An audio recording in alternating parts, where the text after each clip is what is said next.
join me over there. Someone brought a King James book here. Oh, sorry. Bronze. Yeah, no problem. Got my stamp. Yeah. Okay. Well, good afternoon, everyone. My name is Commissioner Josh Shapiro. I'm the chairman of the Montgomery County Board of Commissioners down in southeastern Pennsylvania. I recall working with many of you when I served in the State House of Representatives, where I served for 7 years and served most of that time on the House Appropriations Committee. So I'm no stranger to the state budget. I'm also no stranger to dealing with epic budget shortfalls. When we took over Montgomery County, we faced a budget deficit that was roughly 10% of our entire budget in Montgomery County. And through innovative solutions and bipartisan cooperation, we turned that around. The situation that the governor-elect faces as he prepares to take office is not dissimilar. A budget deficit that we know is a multi-billion-dollar hole, pushing that nearly 10% figure that I referenced in Montgomery County. We also understand that the scope of the problem is not yet known, and the governor-elect has tasked myself and Mary Soderberg, one of the former budget secretaries in Pennsylvania, along with a team of experts from both inside and outside government, to truly try and understand the scope of the problem that we face. I think understanding those details and understanding the depth of the hole and understanding what got us to that point is going to help the governor-elect and his team put forth solutions to these serious challenges. One thing I know about Governor-elect Wolf, and one of the reasons why I was so proud to stand with him throughout this campaign, is that he will not be constrained by the status quo, nor will the team that he surrounds himself be. They understand that these times call for people to come and work together and come up with new and innovative solutions. What we do know from our work so far is that there are several structural and serious issues that we face, and I'd like to focus on 5 of those issues. First, we know that Governor Corbett's last budget was put together with a significant amount of one-time revenue sources, nearly $1.6 billion in one-time revenue sources. It was a Scotch tape and Band-Aid budget that has gotten us to this point. The second issue that I want to focus on is that we have a serious cash flow issue in Pennsylvania. We recognize that you need cash in order to operate the government, keep the lights on, pay the bills. We also know that typically the majority of that cash comes in when taxes are collected. So you have ups and downs that I think you've heard some of the administration talk about. What is really unprecedented is the down, really the nadir that we face today that has led cash flow to, I think, an incredibly low and dangerous level. That has prompted, and this is the third point, that has prompted the need to go out and borrow a significant amount of cash just to operate the government. Nearly $1.5 billion had to be borrowed in a line of credit. You've heard Treasurer McCord speak about this, and you've even heard the administration talk about it. That line of credit is now maxed out. There's no other option to borrow money for this administration. And by borrowing money the way they have, I think, exacerbated the problem that exists. I think fourth, when you look at growing your way out of this challenge, along with the innovative solutions that I know the governor-elect and his team will bring forth, look at what we're starting with. We're starting with an economy where we have fallen to 50th in job creation. 50th. That is dead last in job creation in the United States. That number has to turn around if we're going to fix some of the structural problems that exist in Pennsylvania. I guess the fifth point I would add, and this is something you heard the governor-elect talk a lot about in the campaign, and that is the future. And one of the best ways to define the future is to invest in a sound educational system. We all know, of course, that education was cut, and we all know that the importance of investing in education. I think that is an important part of looking toward the future. I think what's clear is that we can no longer be constrained by the status quo. What is clear is that Democrats and Republicans have to come together and find solutions. And what is clear is that Governor-elect Wolf is going to be inheriting a significant mess, but it's also clear, in my opinion, that he's up to the task. And here to present his thoughts on this and to talk a little bit more in depth about the challenge we face is the Governor-elect of the Commonwealth of Pennsylvania, Tom Wolf. Thank you. Thank you. I want to start by thanking Josh and Mary Soderberg for taking on the challenge of trying to actually document where we are with this budget deficit. I see my CFO, Michael Newsom, CFO of the Wolf Organization, here today. And Michael, if we had taken this kind of economic prospect to our bank, they would have laughed us out of the office with the Wolf Organization. And I think we're in the same situation here with the Commonwealth of Pennsylvania. And I really want to echo what Josh said. This is unacceptable. You know, it's not unacceptable simply because it doesn't work mathematically. But the Commonwealth of Pennsylvania deserves a lot better than this. So we need to get beyond this, and I'm starting by trying to get my arms around how big the hole really is. I want to know objectively. We have the Independent Fiscal Office has come up with a figure that's close to $2 billion. It might be higher than that, a structural deficit. In any case, it's just obscenely high, and Pennsylvania simply can't stand this anymore. We have to do something about it. And as Josh pointed out, there are a couple things that have led to this. And again, things that again, maybe I'm drawing on my business background more than I should, but you just can't do this and get away with it. There are a lot of one-time fixes in this budget.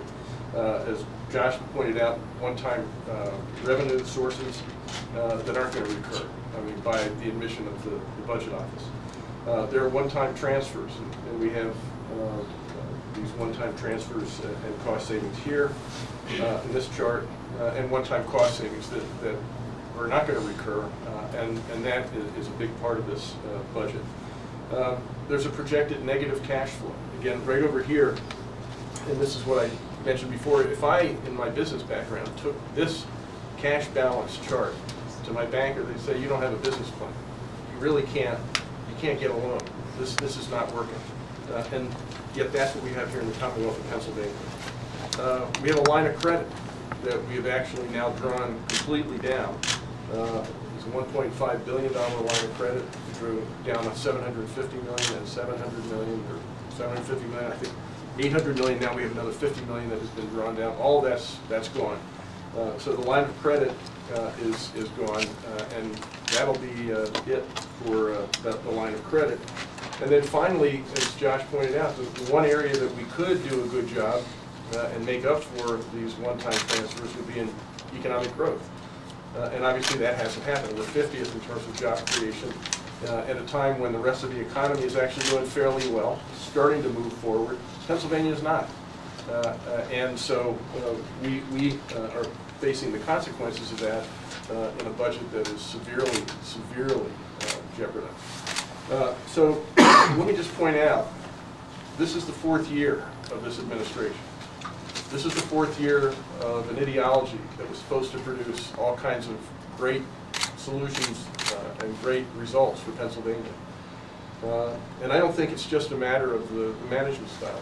I think we actually have a failed ideology here. And that's what's happened in Pennsylvania. So we have a big budget hole. And the question is, how big is it? And that's what Mary Soderberg and Josh are going to find out.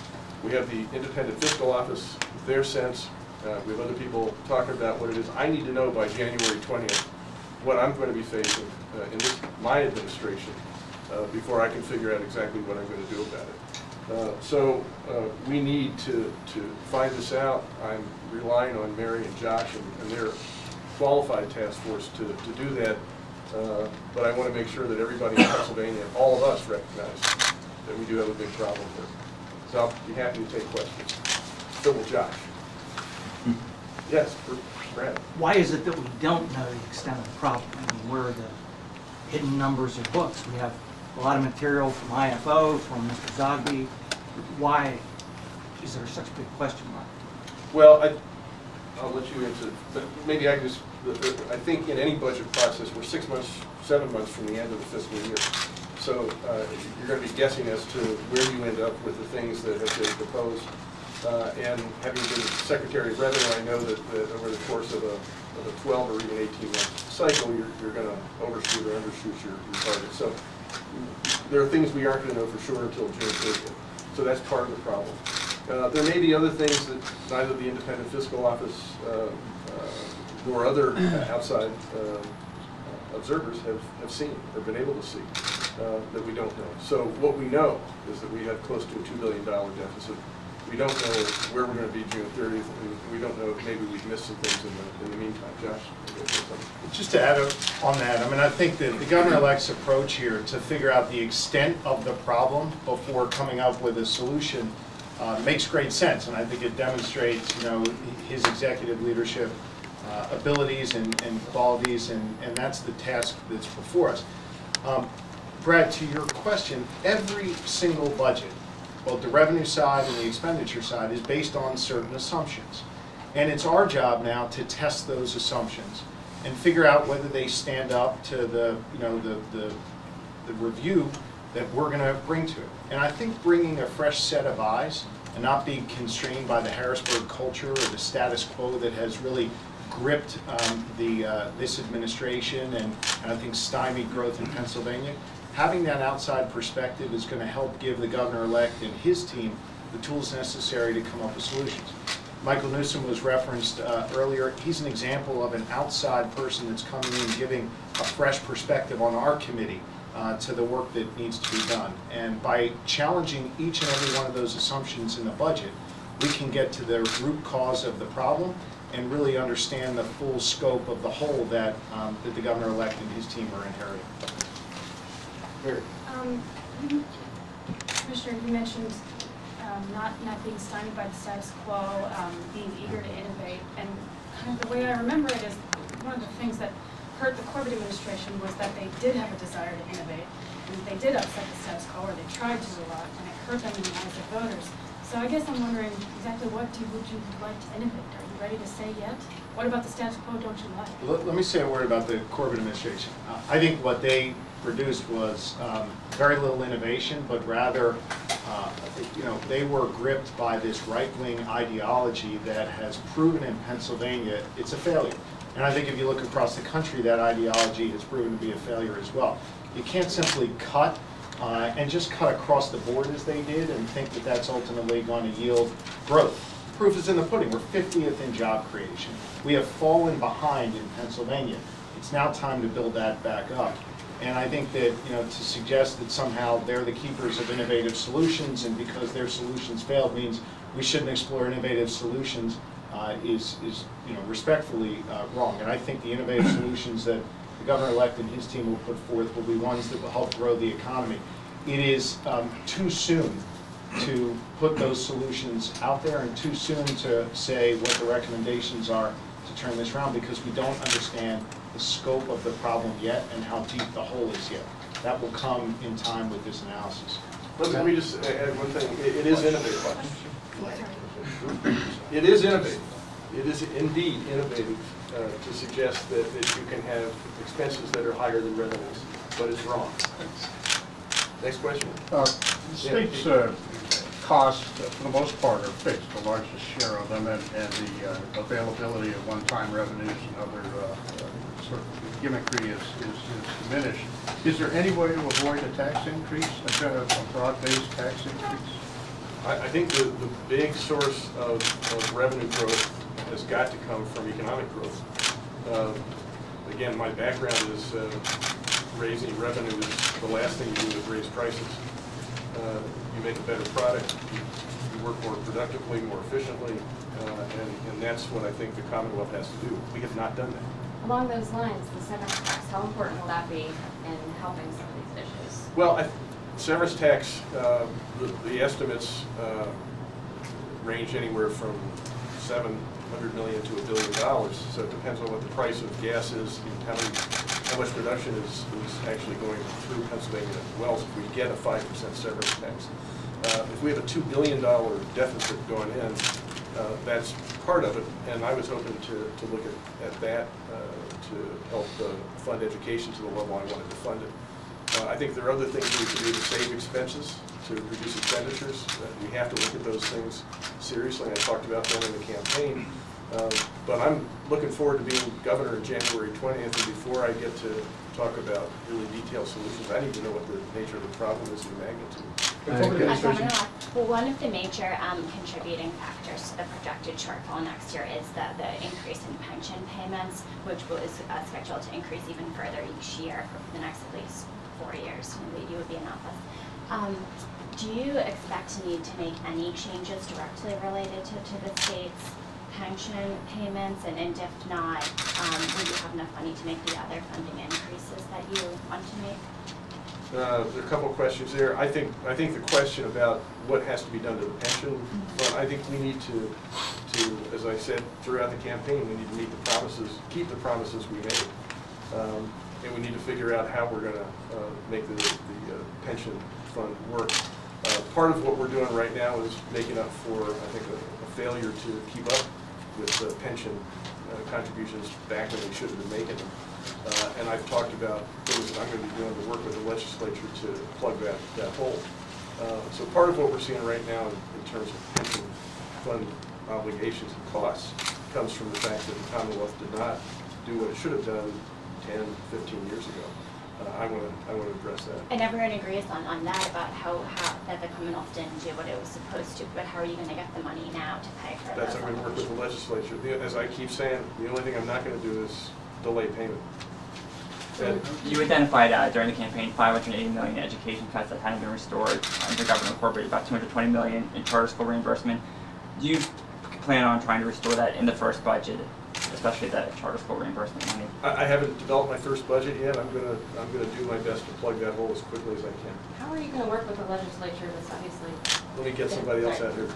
Okay. Yeah, this shouldn't be a shock to you. The credit rating agency has been saying it since the summertime, since the fall campaign, that you're going to be facing this.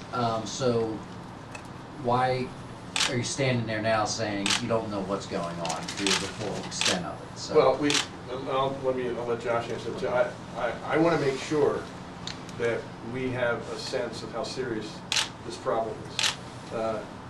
I do not want to go into this with anybody being under the misapprehension that somehow I caused this. I am inheriting a problem, a big problem. Sorry? You sound like Tom Corbett. I want to make sure that we're all in agreement that I am inheriting a big problem here. And so I want to make sure that I understand the magnitude of that problem. That's why I'm taking the time to actually research it, understand it, before I start to weigh in, before anybody logically can weigh in with potential solutions. Josh, you want to say something? Yeah, I think you have to understand, even though the Moody's or ratings agency said, boy, Pennsylvania is facing some hard times as a result of the policies of the Corbett administration, or there's a report here or an indication there, doesn't mean that you understand the full extent of the problem until you have the chance to really dive deep into it, into the assumptions, as I was talking about with Brad before. And I recognize that you are looking for specific answers on each line item of the budget today. You can't possibly put that forth until you understand the depth of the problem. And I also want to, the premise of your question, I want to make clear, the campaign is over. And the voters made a very clear judgment that Tom Wolf is the future of Pennsylvania. And I think the voters want to give the governor-elect the opportunity to understand the scope of the problem and put his solutions forth. That's what this transition period is all about. That's what the early days of his administration will be about. And this is not about what Governor Corbett's staff thinks or what we now know to be true. This is about a direction forward, and that's the focus that we have on our task force that the governor-elect laid out for us, and that's the direction we're going. Following up on what he said, though, when Governor Corbett came into office, he had a $3 to $4 billion structural planning deficit. Granted, he had $1 billion in end-of-year fund balance that first year. He's leaving office now with a $2 billion structural deficit. No money in the end-of-year fund balance. They're saying that seems to mean that they improved the situation to some extent over what they inherited. That is laughable, and that is a ridiculous assertion. I'm not suggesting it's your words. I know you're parroting back theirs. Folks, first off, we don't know if $2 billion is the extent of the hole that we are inheriting. That is part of the work that we are doing. One office, the independent fiscal office, suggests that. So let's find out what that real number is first. Second, there's no money to keep the lights on, and we had to go out and borrow $1.5 billion. They had to go out and borrow $1.5 billion to do that. Structurally, we are in a far worse position today than we were 4 years ago. I don't say that, again, to relitigate the election. That is over, and the voters made a clear choice. I say that because that is going to constrain the work that has to be done by this new administration. It is going to set the parameters for an economic recovery that Governor Elect Wolf and his team are going to have to put forth. And let's not try to compare apples to oranges. We are in a far worse position today than we were 4 years ago. And the Governor-elect, I'm confident, is going to be able to come up with the solutions necessary to move us forward. Well, why do you think with a legislature that, I'm sorry, probably hates you, you're going to be able to deal with that? I'm a very nice guy. I know, that's what I'm saying, is, are you going to be tough enough to deal with a bipartisan, a house? I'm looking forward to working with the legislature, both sides of the aisle, both houses. I think people in Pennsylvania, including the state legislature, recognize that we're in a crisis situation. And the people of Pennsylvania have voted for a divided government. They have not voted for gridlock. And I think everybody recognizes that. Did I just say one word about that? I have spoken to several House Republican leaders, or several Republican leaders from the House and Senate.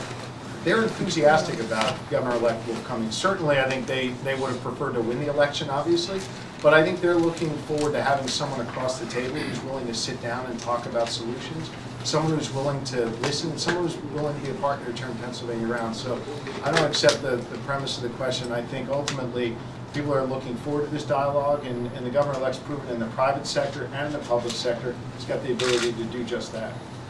Going back to Karen's question about the pensions, I'm wondering, are you willing to entertain the idea of a pension obligation bond? And then secondly, and related, Secretary Zogby today talked about the rising cost of state employee benefits and salaries. And is that something that, with the contracts coming due at the end of June, or expiring, I should say, have you begun talking to the unions about, look, folks, the picture, what you know about it now doesn't look good, and will you be willing to accept something? Look, I think you can point to any expenditure line in the budget and say, oh, there we have a crisis. In any service business or organization, compensation is going to be the biggest in our country.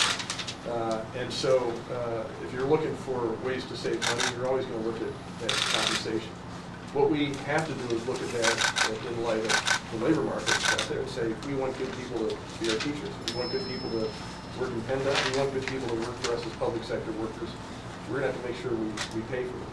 And simply pointing alarmingly at the size of one item in the budget and saying, that proves we've got to really do something about that, is just self-serving and wrong. It's what they want to point to, and I understand that. But we as citizens of Pennsylvania, I think, have to take a much more enlightened view and say, we have got to make this work for all of us, including the people who work for us, and do the things that we want them and need them to do for us. Josh, and then the pension obligation bond, is that as I've always said, I'm willing to look at that. And I'm willing to look at different options. There are, I think, issues that you could raise with anything, including the pension obligation bond, as to whether that's exactly the right thing. What I've said, I'm willing to talk about that, talk about other things. What I'm not willing to do is delay the payment any longer. Are you willing to talk? I'm sorry. I was going to say, are you still willing to talk about to the legislature your income tax plan? To change to flat income tax rate? Yeah, I'm willing to talk about certainly anything I talked about in my campaign, sure. Mary.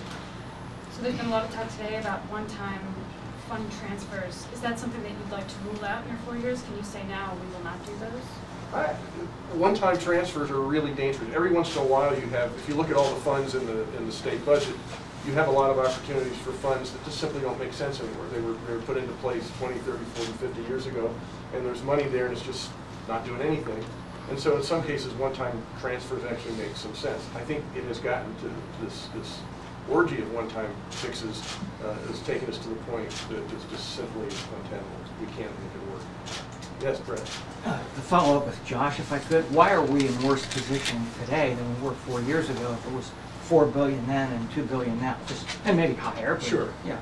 Yeah, look, I'm not sure that 4 billion, quite frankly, was an accurate figure. I know that was tossed around in the campaign a lot. And as I've said multiple times today, and the governor-elect has said, we're not sure of the extent of the hole that we face ourselves, that we face today. That 2 billion figure could rise. So that's the first point. The second point is we have a negative cash flow situation today. And when Governor Corbett took office, he was positive.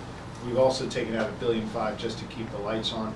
And with all the one-time transfers, I think you have a lot more structural problems today than you did 4 years ago. Again, this isn't about looking back 4 years ago, and I was responding to a question from one of you earlier when I made the comparison. This is about looking forward. And I think the point here is, as we look forward, and as the governor-elect formulates his policies to help move Pennsylvania forward, we cannot deny the fact that we have a multi-billion-dollar budget hole and serious structural problems that are going to constrain some of those choices. That being said, I'm confident that the governor-elect and his team will be able to put a formula of success forward to move Pennsylvania forward in the right direction. Let me just push back, Brad. I mean, John's just being nicer than I'm willing to be on that $4 billion number. That's baloney. We had $1 billion in cash reserves as of the end of the 2010-2011 fiscal year.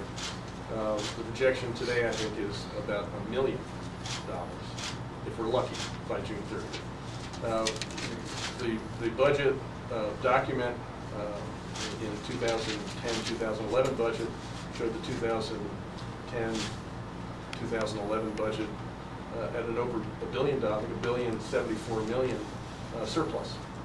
So I'm not sure where the $4 billion deficit figure comes from. I can't find it. Again, I went to MIT. I think I know something about mathematics.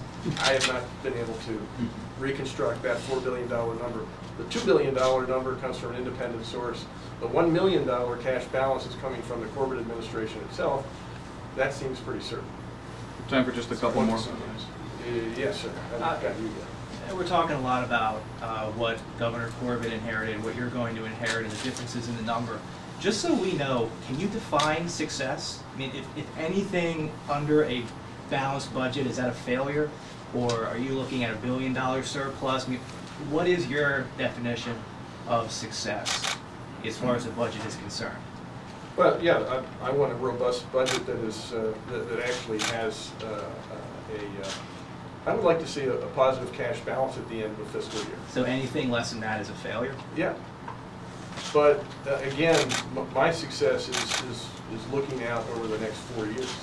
And at the end of 4 years, I want Pennsylvania to have been a place that actually lives up to the expectations we ought to have of it. A place that sets the table for entrepreneurs who want to come here and create good jobs and robust economic growth. I want schools that actually educate our kids. So I'm going to be looking at success beyond just the budget, but part of that success will be a budget that is in balance. Switching gears here a bit, Yeah. Doug's colleague Steve Cronister has actually suggested that Governor Corbett step aside with York City receivership and that you take the helm. What do you, what are your thoughts on what's going on with the city schools, and do you agree with his assessment? I would love to have, he's your cousin, right, Doug? Yes. I would love to have the ability to make my own decisions. The voters have voted for a change. I take office January 20th, and between now and then, the governor is going to be in a position to do a lot of things. I would just ask him and his administration to hold off and let me make these decisions. There will be some emergency things that have to be done, I get that. This is not one of them. This takes effect in July, and I think there's really no need to have a rush to judgment, and I agree with Doug's cousin and colleague. This will be the last question. Would you undo any policy changes the governor does from between now and January 20th? Like, once he's in office, if he does make any changes? Do I want to make any changes? Would you undo any of the governor's policy changes if he makes any between now and? It depends what he does. I mean, for example, I'm on record saying I want to expand Medicaid. That's what I want to do. A conversation with him to hold off on going down an alternative route. I would like to be able to expand Medicaid. I think that's better for the citizens of Pennsylvania. It's going to be cheaper, and I think it'll be better for Pennsylvania. So, yeah, I will work hard to expand Medicaid. He's worked hard to put into place Healthy PA in the meantime. I'll be working on it and do that. Okay, thank you. All right, thanks very much. That